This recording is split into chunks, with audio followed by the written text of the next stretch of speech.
Movie की शुरुआत होती है आसमान में फूटते पटाखों से। सब कुछ अच्छा लगता है, लेकिन इस सेलिब्रेशन के नीचे एक गहरा दर्द छुपा हुआ है जो हमें बाद में समझ आएगा। सीन शिफ्ट होता है एक बेडरूम में। एक आदमी अचानक नींद से झटके से उठता है, पसीने में भीगा हुआ, जैसे किसी डरावने ख्वाब से भाग कर आया हो। यह है हमारा मेन कैरेक्टर चार्ली फिशर। बाहर से बिल्कुल नॉर्मल, लेकिन अंदर से पूरी तरह टूट चुका है। उसकी वाइफ हैना बाथरूम में हेयर ड्रायर यूज कर रही होती है। वो केयरिंग, स्ट्रांग और इंटेलिजेंट है, जो अपनी शादी को बचाने की पूरी कोशिश कर रही है।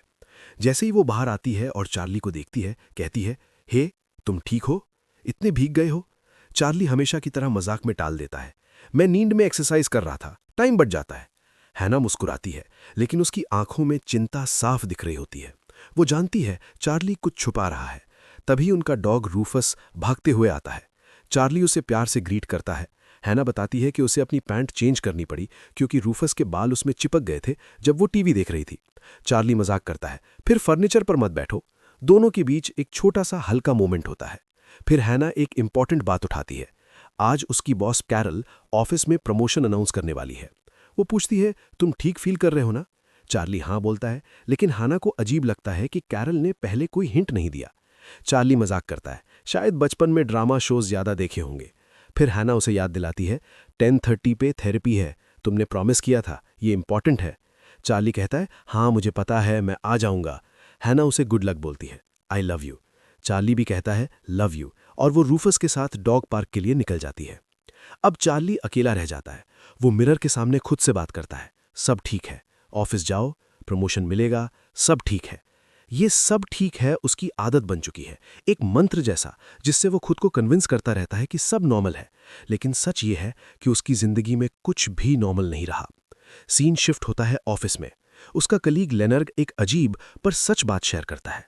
वो कहता है, कल पूरे दिन उसने माउस या कीबोर्ड टच नहीं किया, सिर्फ देखना चाहता था कुछ बदलेगा या नहीं। हर दिन वो लोग फॉर्म्स भरते हैं, रिपोर्ट्स लिखते हैं, जैसे सब कुछ बहुत इंपॉर्टेंट हो। लेनर्ड कहता है, पिछले साल ये ऑफिस भरा हुआ था, अगले साल मशीन्स सबको रिप्लेस कर देंगी। हम कर क्या रहे हैं? सालों से कीबोर्ड पे बैठकर अपनी जिंदगी बर्बाद कर रहे हैं। ये सुनकर चार्ली की आंखों में दर्द उभर आता है, क्योंकि ये सिर्फ जॉब का सवाल नहीं, उसकी पूरी जिंदगी का सवाल है। तभी कैरल आती है और अनाउंस करती है, अब हम नए अकाउंट्स मैनेजर का नाम बताने वाले हैं। लेनर्ड कॉन्फिडेंस से चार्ली को कहता है, ये तुम्हारा है। कैरल कहती है, उसे कोई चाहिए जो नॉलेज और एक्सपीरियंस दोनों में अलग हो, और फिर वो नाम लेती है ब्लेन। ऑफिस में क्लैप्स और चेयरिंग होती है, लेकिन चार्ली का चेहरा तुरंत गिर जाता है। एक एम्प्लॉय गुस्से में बोलता है, ब्लेन, सीरियसली? वो सिर्फ 6 महीने पहले आया है। चार्ली बाहर से काम रहता है, कोई बात नहीं, सब ठीक है। लेकिन अंदर से उसकी जमीन हिल चुकी होती है। सीन कैरल के ऑफिस में शिफ्ट होता है। चार्ली पूछता है, आपने कहा था मैं नेक्स्ट हूं, फिर ब्लेन क्यों? कैरल कहती है, ब्लेन स्पॉन्टेनियस है, लीडर टाइप है, कंपनी को प्रमोट करता है। वो चार्ली की फाइल देखकर शॉक हो जाती है, तुम्हारे पास डबल मास्टर्स है, तुम यहां क्या कर रहे हो? चार्ली रुक कर कहता है, जिंदगी एक तरफ जा रही थी। फिर कैरल समझ जाती है कि उसने मुश्किलें देखी हैं। वो उसे एक नया चांस देती है। फीनिक्स में 1 वीक की ट्रेनिंग है, अगर सब ठीक रहा तो चार्ली टेक्निकल मैनेजर बन सकता है। चार्ली हाँ कर देता है। बाद में चार्ली हैना के लिए वॉइसमेल रिकॉर्ड करता है, मुझे प्रमोशन नहीं मिला, किसी और को दे दिया, लेकिन मुझे फीनिक्स भेज रहे हैं ट्रेनिंग के लिए, शायद मुझे नया रोल मिल जाए, शायद। फिर वो धीरे से बोलता है, ये सब बकवास लग रहा है। वो मैसेज डिलीट करने की कोशिश करता है, लेकिन गलती से सेंड हो जाता है। वो फ्रस्ट्रेट होकर कहता है, परफेक्ट। हैना अपनी बेस्ट फ्रेंड फ्रैनी के साथ होती है। वो वॉइसमेल सुनाती है। फ्रैनी कहती है, तुम्हें नहीं मिला? मुझे तो लगा पक्का है। हैना धीरे से कहती है, मुझे भी। फ्रैनी पूछती है, तुम लोग ठीक हो? हैना पहले रुकती है, फिर सच बोल देती है, नहीं। एक छोटा सा मोमेंट दिखाता है कि चार्ली कितना इनविजिबल हो चुका है, जैसे लोग उसे नोटिस ही नहीं करते। शाम को चार्ली घर आता है। रूफस खुशी से उसका स्वागत करता है। अंदर हैना ने रोमांटिक डिनर तैयार किया होता है, जो थेरेपिस्ट एंजेला ने सजेस्ट किया था। हैना पुरानी यादें याद करती है, मैक्सिको ट्रिप, हंसी मजाक, बीच, सब कुछ। वो इमोशनल होकर कहती है, मुझे वो वाला हम याद आता है, चलो कहीं चलते हैं, कहीं भी। चार्ली कहता है, मुझे भी। दोनों चीयर्स करते हैं। फिर हैना धीरे से थेरेपी का टॉपिक उठाती है। एंजेला कहती है, हमें उस रूम के बारे में बात करनी चाहिए। जैसे ही वो रूम बोलती है, चार्ली जम जाता है। हैना कहती है, मुझे भी मुश्किल लगता है, लेकिन हमें आगे बढ़ना होगा, प्लीज वापस आ जाओ। चार्ली कांपते हुए कहता है, आई लव यू। लेकिन अचानक कुछ टूट जाता है। वो सिर्फ बोलता है, आई एम सॉरी, और उठकर एक रूम में जाकर लॉक कर लेता है। हैना दरवाजा खटखटाती है, रोकती है, लेकिन चार्ली कहता है, सुबह बात करेंगे, सब ठीक है। हैना गुस्से में चली जाती है। अब मिस्ट्री और गहरी हो जाती है। ये रूम क्या है? चार्ली इतना डर क्यों रहा है? और इसका कनेक्शन शुरू के पटाखों से क्या है? अगले दिन हैना फ्रैनी से फोन पर बात करती है। वो कहती है उसकी जिंदगी एक लूप बन गई है, जबकि चार्ली बस सब ठीक है रिपीट करता रहता है। तभी चार्ली आता है गुड मॉर्निंग बोलते हुए, और हैना ठंडे अंदाज में कहती है फिर से वही। फ्रैनी पूछती है क्या हो रहा है? हैना कहती है चार्ली फीनिक्स के लिए निकल चुका है। फिर थक कर बोलती है मैं थक चुकी हूं। सीन चार्ली पर आता है, जो खुद को समझा रहा है सब ठीक है, फीनिक्स सब ठीक है। वो हैना को कॉल करता है, लेकिन सिर्फ अजीब सी आवाज आती है। उसे उल्टी होती है और वो घबराकर हैना के ऑफिस पहुंचता है। रिसेप्शन पर लूसी उसे इग्नोर करती है, क्योंकि वो उसे देख ही नहीं पा रही। चार्ली चिल्लाता है, दरवाजे पे हाथ मारता है, लेकिन कोई रिएक्ट नहीं करता। लोग उसके पास से गुजरते रहते हैं, जैसे वो वहां है ही नहीं। बाहर गाड़ियां तेज गुजरती हैं, सायरन बजती हैं, लेकिन कोई उसे नोटिस नहीं करता। तब चार्ली को समझ आता है वो इनविजिबल हो चुका है। तभी एक आवाज आती है, भाई मेडिटेशन कर रहे हो क्या? चार्ली मुड़ता है, कोई उसे देख सकता है। यह है निक, एक हल्का फुल्का फनी और शांत लड़का। चार्ली हैरान होकर पूछता है तुम मुझे देख सकते हो? निक हाँ कहता है और कॉफी ऑफर करता है। चार्ली फिर से उल्टी करता है। निक मजाक करता है कि आदत हो जाएगी। चार्ली धीरे से पूछता है क्या मैं मर गया हूं? निक थोड़ा मजाक करता है, फिर कहता है नहीं अभी जिंदा हो, और सब समझाने का प्रॉमिस करता है। कैफे में निक उसे दिखाता है कि ये दुनिया कैसे काम करती है। वो एक आदमी की कॉफी और स्नैक्स ले लेता है, और वो आदमी नोटिस भी नहीं करता। चार्ली पूछता है क्या वो लोग भूत हैं? निक तुरंत मना कर देता है, ये शब्द मत यूज करो। तब एक वेट्रेस आती है, ग्रेस। निक और उसका दोस्त उससे हल्का फ्लर्ट करते हैं। ग्रेस मुस्कुराती है, लेकिन कहती है वो रिलेशनशिप नहीं चाहती। निक अपनी लैंग्वेज में कुछ कहता है। चार्ली पूछता है इसका मतलब क्या है? निक सीरियस हो जाता है, इसका मतलब है मैंने अपना दिल दे दिया, मैं उससे प्यार करता हूं। निक फिर अपनी कहानी बताता है। वो पहले एक बेकरी चलाता था, सबसे बेस्ट बैनिक और इंडियन टैकोस बनाता था। कोई कर्ज नहीं था, उसका ट्रक भी ऑलमोस्ट पूरा चुक गया था। फिर एक दिन अचानक वो इस इनविजिबल दुनिया में आ गया। निक चार्ली को एक बोलिंग एली ले जाता है, जो उनका हैंग आउट स्पॉट है। वहां चार्ली की मुलाकात होती है काल से, जो इस ग्रुप का चिल्ड लीडर है। काल एक सर्वर टाइप बंदा है, जो अजीब तरह से शांत रहता है। वो तुरंत चार्ली के लिए एक ड्रिंक बना देता है और कहता है ये जगह गुस्से, दर्द और ट्रॉमा को धीरे धीरे मिटा देती है, बस इस पल में रहना सीख लो। इतना सब होने के बाद भी चार्ली को थोड़ा हल्का महसूस होता है। निक उसे सबसे मिलवाता है, जिमी जोन्स जो 3 बार का रेसलिंग चैंपियन था, आर्थर डेनीज और उसकी गर्लफ्रेंड पेट्रा, और एमी सिंक्लेयर जो पहले मेयर थी लेकिन अपने स्कैंडल को मानने से मना करती हैं। काल सबके साथ टोस्ट करता है और कहता है शुरू के दिन अजीब लगते हैं, लेकिन ये दुनिया समुंदर की लहरों जैसी है, बस फ्लो के साथ चलो। सब चार्ली को वेलकम करते हैं। वो लोग गेम्स खेलते हैं और फिर जिमी का रेसलिंग मैच देखते हैं। यहाँ एक अजीब चीज होती है, जिमी असल में बड़ा और भारी हो चुका है, लेकिन ऑडियंस उसे 18 साल का यंग लड़का ही देखती है। उसकी माँ भी उसे वैसे ही चीयर करती है जैसे सब नॉर्मल हो। ये देखकर चार्ली का दिमाग घूम जाता है। वो सोचता है क्या ये कोमा है या कोई बीच की दुनिया? काल हंसता है और कहता है इन सब सवारों का कोई फायदा नहीं, बस फ्लो के साथ चलो। निक डेनीज की कहानी बताता है। पेट्रा अचानक गायब हो गई थी, फिर धीरे धीरे डेनीज भी गायब होने लगी और यहाँ आ गई, और उसे वहीं मिल गई जहां वो दोनों पहले लंच किया करती थीं। निक चार्ली को वॉर्न करता है कि जल्द ही वो अपनी पुरानी जिंदगी भूलने लगेगा, बिल्कुल वैसे ही जैसे जिंदा लोग उन्हें भूल जाते हैं। लेकिन चार्ली मना कर देता है। वो भागता है, कहता है उसे वापस जाना है। सीन हैना पर शिफ्ट होता है। वो फ्रैनी के साथ हॉरर मूवी देख रही होती है और धीरे से कहती है कि वो चार्ली का नाम तक भूलने लगी है। फ्रैनी कहती है ये सिर्फ अपने आप को बचाने का तरीका है। हैना गुस्से में चार्ली के लिए वॉइस मैसेज छोड़ती है कि उसने एक मैसेज तक नहीं किया।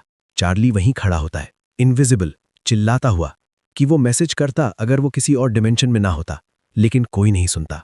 वो हैना के पुराने वीडियोस देखता है, फिर एक खाली कमरे में जाता है जहां सब बॉक्सेस पड़े हैं। वो सोचता है यहाँ क्या था और मुझे याद क्यों नहीं आ रहा। अगली सुबह फिर पटाखों की आवाज आती है और चार्ली फिर से उठता है। सब कुछ रिपीट हो रहा है जैसे एक लूप। हैना थेरेपिस्ट को बताती है कि बिना चार्ली के उसे थोड़ा सुकून मिल रहा है। जब थेरेपिस्ट उस रूम के बारे में पूछती है, हैना कहती है वो उस टॉपिक को छेड़ना भी नहीं चाहती। वो कहती है वो आगे नहीं बढ़ रही, इसलिए उसने चार्ली का नाम लिखकर रखा है ताकि वो भूल ना जाए। फ्रैनी ने उसे अपने पास रहने का ऑफर दिया है। चार्ली पास ही बैठा होता है, रो रहा होता है और कह रहा होता है कि उसे मत भूलो। तब चार्ली को पता चलता है कि वो अभी भी रियल दुनिया पर थोड़ा असर डाल सकता है। ऑफिस में ब्लेन लेनॉर्ड को इंसल्ट करता है और गुस्से में चार्ली उसकी डेस्क हिला देता है। पेन्स गिर जाते हैं और ब्लेन को अचानक तेज दर्द होने लगता है। लेनॉर्ड समझ जाता है कि कुछ नॉर्मल नहीं है और वो ब्लेन को वॉर्न करता है। चार्ली खुशी से काल और निक के पास भागता है, कहता है शायद वो वापस जा सकता है। निक को उम्मीद होती है, लेकिन काल सीधा मना कर देता है। वो कहता है कोई वापस नहीं जाता, रियल दुनिया बेकार है और यहाँ वो सब आज़ाद है। बाकी लोग भी काल की बात से अग्री करते हैं और चार्ली को यहीं रहने को कहते हैं। तभी एक बच्चे की हंसी सब कुछ रोक देती है। चार्ली मुड़ता है, उसकी आंखों में आंसू आ जाते हैं। ये है ऑस्कर, उसका छोटा बेटा। वो जोर से चार्ली को गले लगा लेता है और पूछता है, क्या वो सच में है? ऑस्कर कहता है हाँ, और पूछता है, क्या आप ठीक हो? चार्ली रोकर कहता है, अब हूं। वो ऑस्कर को सबसे मिलवाता है, सब उसे वेलकम करते हैं। चार्ली उसे अपनी पसंद की चीजें दिखाता है, क्रोकोडाइल्स और जेलीफिश, और ऑस्कर मजाक करता है कि वो जेलीफिश बनना चाहता है जो स्पेस में तैरती रहे। चार्ली पूछता है वो पहले कहाँ था, लेकिन ऑस्कर को कुछ याद नहीं। चार्ली समझ जाता है और कहता है, बस इतना जरूरी है कि वो साथ है। चार्ली ऑस्कर को हैना के घर ले जाता है। ऑस्कर खुशी से चिल्लाता है, मॉम, लेकिन हैना उन्हें देख नहीं पाती। ऑस्कर उदास हो जाता है। चार्ली उसे समझाता है और पुराने वीडियोस दिखाता है। रियल दुनिया में हैना भी वही वीडियोस देखकर रो रही होती है। चार्ली धीरे से कहता है, वो मेरे साथ है, वो ठीक है। इस बीच कार्ल निक को एक सच बताता है। निक यहां इसलिए आया क्योंकि वो अपनी जिंदगी खत्म करने वाला था। उसने सब तैयार कर लिया था, तब ये दुनिया उसके लिए खुल गई और उसका दर्द छीन लिया। कार्ल कहता है, इस दुनिया को बचाने के लिए चार्ली खतरा है। निक धीरे से कहता है, वो वापस नहीं जाना चाहता। रात को चार्ली ऑस्कर को सुलाते वक्त उनका प्यारा रूटीन करता है। दोनों मिलकर गाना गाते हैं। फिर चार्ली पूछता है, तुम मुझे कितना प्यार करते हो? ऑस्कर कहता है, सोलर सिस्टम से ज्यादा, यूनिवर्स से भी ज्यादा। दोनों काउंटडाउन करते हैं, 10, 9, और अचानक फिर पटाखों की रोशनी चमकती है। चार्ली झटके से उठता है। ऑस्कर कहता है, डैड आप रो रहे थे। चार्ली अब सच ढूंढने लगता है। उसे समझ आता है कि यहां लोग अपनी पेनफुल यादें भूल जाते हैं। एमी अपना स्कैंडल भूल चुकी है। निक कहता है, कुछ अच्छा हुआ था पटाखों से 3 साल पहले, लेकिन चार्ली को याद नहीं। निक गुस्से में कहता है, तुम खुश क्यों नहीं रह सकते? तब सच सामने आता है, एक तेज फ्लैशबैक। चार्ली, हैना और ऑस्कर एक फेस्टिवल जा रहे होते हैं। चार्ली और ऑस्कर मैचिंग स्पेस कॉस्ट्यूम पहने होते हैं। पटाखे शुरू होते हैं। ऑस्कर खुशी से चिल्लाता है और फिर एक एक्सीडेंट। चार्ली कहता है, मजबूत पकड़ के रखो, लेकिन ऑस्कर हाथ से फिसल जाता है। गाड़ी की आवाज, एक जोर का झटका, और सब खत्म। उस रात चार्ली ने अपना बेटा खो दिया था। ये वही ट्रॉमा है जिसने उसे तोड़ दिया। इसीलिए वो उस रूम के बारे में बात नहीं कर पाता, क्योंकि वो ऑस्कर का रूम था जो अब बॉक्सेस में बंद है। और इसी दर्द से भागने के चक्कर में वो इस इनविजिबल दुनिया में आ गया। अब चार्ली को सब याद आ जाता है। वो ऑस्कर से कहता है, मैं तुम्हें खो चुका हूं, लेकिन अब कभी नहीं छोड़ूंगा। वो डिसाइड करता है कि ऑस्कर यहां खुश है, इसलिए वो वापस जाने का सोचना छोड़ देता है। बोलिंग एली में कैरा आती है, जो चार्ली की पहली मोहब्बत थी। उसकी शादी टूट गई थी और वो भी थेरेपी के बाद यहां आ गई। वो ऑस्कर से जल्दी कनेक्ट हो जाती है। कार्ल उनके लिए एक नया घर अरेंज करता है और ऑस्कर कहता है, तो हम इनविजिबल लोग हैं अब? चार्ली हां में सर हिलाता है। कार्ल फिर कुछ सच बताता है, ये दुनिया दर्द को मिटा देती है। जिमी का एक्सीडेंट हुआ था जिसने उसका करियर खत्म कर दिया था, लेकिन यहां उसे याद ही नहीं। पेट्रा असल में 5 साल पहले मर चुकी थी, लेकिन यहां वो वापस आ गई। कार्ल कहता है, अगर चार्ली लड़ता रहा तो वो फिर सब खो सकता है। रियल दुनिया में हैना फ्रैनी के साथ रहने लगती है। वहां एक पार्टी होती है और मार्क नाम का लड़का आता है। इनविजिबल दुनिया में भी एक पार्टी होती है। कैरा ऑस्कर का रूम डेकोरेट करती है और चार्ली से कहती है वो दोनों साथ रह सकते हैं। चार्ली हेजिटेंट होता है, कहता है वो अभी भी शादीशुदा है, लेकिन कैरा कहती है बस इस पल में जीना सीखो। निक फाइनली टूट जाता है और बताता है उसकी पहली वाइफ उसे छोड़कर चली गई थी और उसे लगने लगा कि वो किसी के लिए इंपॉर्टेंट नहीं। अब वो ग्रेस से प्यार करता है, लेकिन वो उसे देख भी नहीं पाती। चार्ली कहता है इतना काफी होना चाहिए, लेकिन निक कहता है जो मैं चाहता हूं वो यहां नहीं है। इसी तरह हैना और चार्ली के बीच भी दर्द फूट पड़ता है। हैना चिल्लाती है कि चार्ली आगे नहीं बढ़ रहा, वो एक झूठी लूप में फंसे हुए हैं। चार्ली कहता है ऑस्कर को भूलना सोल्यूशन नहीं है। हैना रोते हुए कहती है वो चला गया है चार्ली। तभी ऑस्कर आता है और कहता है, डैड म्यूजिक मिलेगा? दोनों का गाना चलता है। आंसुओं के साथ चार्ली कहता है, मुझे वापस जाना होगा। ऑस्कर पूछता है क्या वो भी साथ आएगा? चार्ली टूटकर कहता है, नहीं, काश ऐसा हो पाता। ऑस्कर पूछता है क्या वो फिर मिलेंगे? चार्ली कहता है जरूर, तुम्हारी मॉम से भी। दोनों एक बार फिर अपना रिचुअल करते हैं, सोलर सिस्टम से ज्यादा, यूनिवर्स से भी ज्यादा। काउंटडाउन होता है, 10, 9, लिफ्ट ऑफ। जाने से पहले चार्ली आखिरी बार हैना के पास जाता है, इनविजिबल होके, और चुपचाप उसे अलविदा कहता है। चार्ली उसे बताता है कि वो उससे प्यार करता है, मानता है कि वो लूप वाली बात में सही थी, और माफी मांगता है। वो चाहता है हैना खुश रहे, शायद मार्क जैसे गुस्से वाले आदमी के साथ नहीं, लेकिन किसी ऐसे के साथ जो उसे सच में खुश रखे। इतना सुनते ही हैना अचानक रुक जाती है, जैसे उसे कुछ महसूस हुआ हो। मार्क पूछता है क्या हुआ? और उसी पल चार्ली जोर से वापस रियल दुनिया में आ गिरता है, एक ड्राइवर के सामने, जो शॉक होकर कहता है, तुम आए कहां से? चार्ली सीधा हैना के घर की तरफ भागता है और जोर जोर से दरवाजा खटखटाता है। हैना गुस्से में दरवाजा खोलती है। मुझे पता है तुम कौन हो, तुमने कॉल या मैसेज क्यों नहीं किया? चार्ली कहता है उसे एक जरूरी बात बतानी है। बाहर आकर वो धीरे से कहता है, आज रात मैंने ऑस्कर को अलविदा कहा। ये सुनते ही हैना टूट जाती है। दोनों एक दूसरे को देखते हैं और बस कहते हैं, आई लव यू। हैना हल्की सी आवाज में कहती है, तुम वापस आ गए?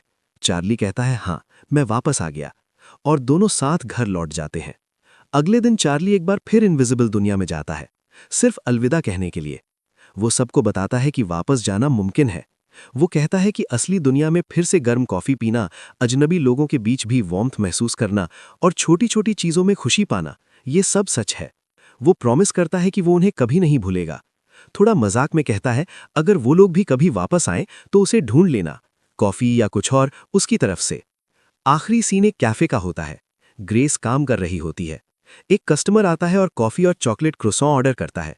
ग्रेस मुस्कुराकर पूछती है, नाम? वो कहता है, निक। ग्रेस कहती है, हाय निक, मैं ग्रेस हूं। निक थोड़ा घबराकर एक अजीब सा बोल्ड डायलॉग बोल देता है, जैसे जिंदगी की प्लानिंग कर रहा हो। ग्रेस हंस पड़ती है, क्योंकि निक भी वापस आ चुका है। उसने अपने डर का सामना किया और अब ग्रेस उसे सच में देख सकती है। यही कहानी अपना असली मैसेज देती है। दर्द से भागने से वो खत्म नहीं होता। चार्ली एक ऐसी दुनिया में चला गया था जहां दर्द नहीं था, लेकिन वहां असली रिश्ते भी नहीं थे। सिर्फ तब जब उसने अपने बेटे को अलविदा कहा, अपने दर्द को एक्सेप्ट किया, तब वो वापस जिंदगी में आ पाया। कभी कभी सबसे बड़ी हिम्मत लड़ना नहीं होती, बल्कि सच को एक्सेप्ट करना होता है।